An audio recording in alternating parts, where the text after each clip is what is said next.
வணக்கம், நான் போனா அருண்குமார். இன்னைக்கு இந்த vlogல நான் பசங்க ஸ்கூலுக்கு போயிட்டு நெக்ஸ்ட் அகாடமிக் இயர்க்கான புக்ஸ் நோட் புக்ஸ் வாங்கிட்டு வர்றது தான் நீங்க பார்க்க போறீங்க. இந்த மீன் டைம் நான் படிக்கும்போது எங்க டீன் நம்ம எப்படி ஒரு டிஸ்கஷனை ஹெல்த்தியா அப்ரோச் பண்ணணும்னுட்டு எங்களுக்கு அட்வைஸ் பண்ணதை தான் நான் உங்க கூட இன்னைக்கு ஷேர் பண்ண போறேன். அது உங்களுக்குமே ஹெல்ப்ஃபுல்லா இருக்கும்.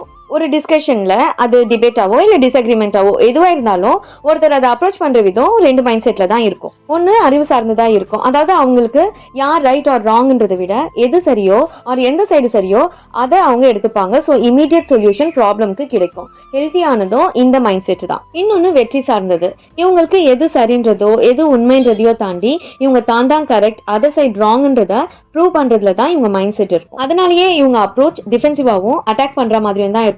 வேற ஒரு நியாயமான சொல்யூஷன் கிடைக்கவே கிடைக்காது. இதுக்கு ஒரு பர்சனல் ரீசன் டிஸ்அக்ரிமெண்ட்ஸை ரொம்ப பர்சனலா எடுத்துக்கிறது தான். இன்னைக்கு நிறைய பேரோட மைண்ட் செட் இப்படி தான் இருக்கு. ஸோ மை ஹம்பிள் சஜஷன், இந்த மைண்ட் செட்ல யாரையாவது நீங்க கிராஸ் பண்ணா don't waste your time, let it go and walk away. இந்த vlog பிடிச்சா சப்போர்ட் பண்ணுங்க. Bye friends, take care.